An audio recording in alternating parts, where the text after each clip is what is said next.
അസ്സലാമു അലൈക്കും വറഹ്മത്തുള്ളാഹി വബറകാതുഹു. ഖുർആൻ പഠനം സൂറത്തുൽ ഇൻസാൻ 21-ാമത്തെ സൂക്തം. ബിസ്മില്ലാഹിർ റഹ്മാനിർ റഹീം.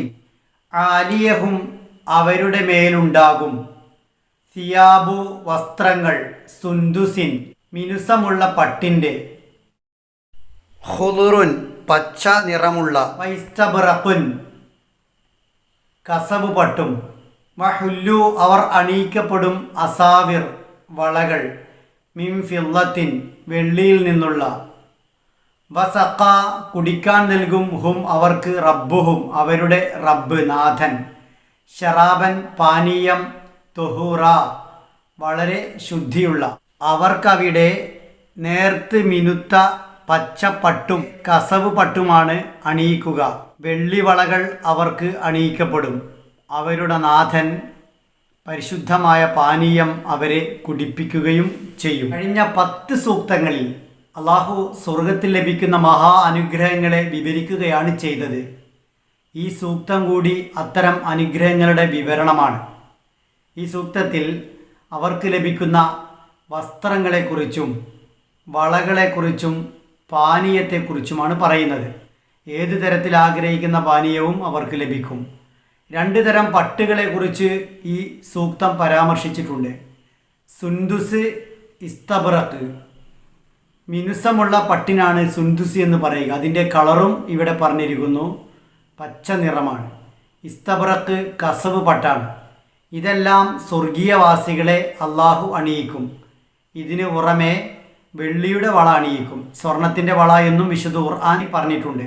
സ്വർണത്തിൻ്റെ വള ആഗ്രഹിക്കുന്നവർക്ക് അത്, വെള്ളിയുടെ വള ആഗ്രഹിക്കുന്നവർക്ക് അത്, എന്ത് വേണമെങ്കിലും സ്വർഗത്തിൽ ലഭിക്കും. ഖുർആൻ അവതരിക്കുന്ന കാലത്ത് ഏറെ പ്രസിദ്ധമായ 2 പട്ടുവസ്ത്രങ്ങളാണ് സുന്ദുസും ഇസ്തബ്റഖും. ഇറാൻ നിർമ്മിതമായിരുന്നു അവ. സ്വർഗീയവാസികളുടെ മേലങ്കി ഹരിത പട്ടുകൊണ്ടും കസവ് ചിത്രപ്പണികളുള്ള പട്ടുകൊണ്ടുമായിരിക്കും എന്നാണ് ഈ സൂക്തം തുടക്കത്തിൽ പറയുന്നത്. ചില വ്യാഖ്യാതാക്കൾ സുന്ദുസ് എന്നതിനെ നേർത്ത പട്ട് എന്നും ഇസ്തബ്റഖ് എന്നതിനെ കട്ടിയുള്ള പട്ട് എന്നും വിശദീകരിച്ചതായി കാണാൻ കഴിയും. അക്കാലത്ത് അറബികൾക്ക് കൂടുതൽ പരിചയമുണ്ടായിരുന്നത് ഇറാൻ, ഈജിപ്റ്റ് നാഗരികതകളോടായിരുന്നു. അതിനാൽ സ്വർഗീയ ഐശ്വര്യങ്ങളെയും അനുഗ്രഹങ്ങളെയും വിശദീകരിക്കാൻ അള്ളാഹു ഈജിപ്റ്റ്, ഇറാൻ നാഗരികതകളിൽ ഉപയോഗിക്കപ്പെട്ടിരുന്ന മേത്തരം വസ്ത്രങ്ങളെയും വസ്തുക്കളെയും ഉപമയായി പറഞ്ഞത് നമുക്ക് കാണാൻ കഴിയും. അക്കാലത്തെ രാജാക്കന്മാരുടെ മേലങ്കികളും സ്ഥാനവസ്ത്രങ്ങളുമെല്ലാം നിർമ്മിച്ചിരുന്നത് സുന്ദുസ് കൊണ്ടും ഇസ്തബ്റഖ് കൊണ്ടുമായിരുന്നു. ഏറ്റവും മേത്തരം പട്ടുകളായിരുന്നു അവ. രാജാക്കന്മാർ ആ കാലഘട്ടത്തിൽ സ്വർണ്ണ, വെള്ളി വളകൾ അണിയുമായിരുന്നു. സ്ഥാനവള എന്ന നിലക്കും അവർ വളകൾ അണിയുമായിരുന്നു. അതിനേക്കാൾ എത്രയോ മെച്ചപ്പെട്ട വളകൾ നാളെ സ്വർഗത്തിൽ ലഭിക്കും.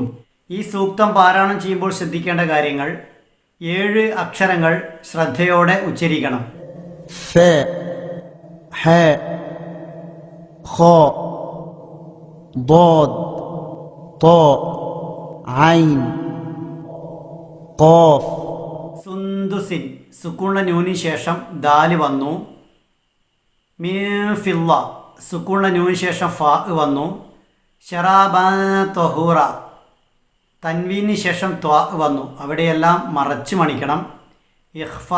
സുന്ദുസിൻ ഹു സുക്കൂണുള്ള നൂനിനോ തൻവീനിനോ ശേഷം ഹംസ്, ഹാ, ഐന്, ഹാ, ഗൈന്, ഖാ. ഈ 6 അക്ഷരങ്ങളിൽ ഏതെങ്കിലും ഒന്ന് വന്നാൽ ഒട്ടും മണിക്കരുത്, വെളിപ്പെടുത്തി ഓതണം. ഇൽഹാർ എന്നാണ് നിയമത്തിൻ്റെ പേര്. ഖുദുറും വ, ഇസ്തബ്റഖും വ, ഫിദ്ദത്തിൻ വ. 3 തൻവീന് ശേഷം വാവ് വന്നു. കൂട്ടിച്ചേർത്ത് മണിച്ച് ഓതണം. ഇദ്ഗാം ബിഗുന്ന. ഹുല്ലു അലാമിൻ്റെ അവസാനത്തിൽ മദ്ദിൻ്റെ അലിഫ് വന്നു. അടുത്ത വാക്കിൻ്റെ തുടക്കത്തിൽ ഹംസ് വന്നു.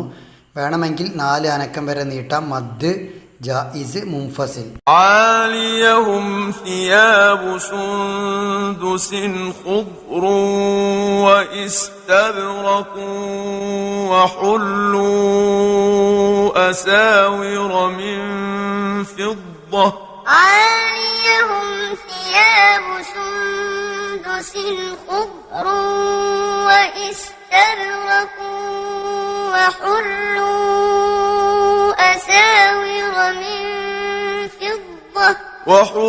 وحلوا أساور من فضة وسقاهم ربهم شرابا طهورا وحلوا أساور من فضة وسقاهم ربهم شرابا طهورا അല്ലാഹു സുബ്ഹാനഹു വ തആല അനുഗ്രഹിക്കുമാറാവട്ടെ.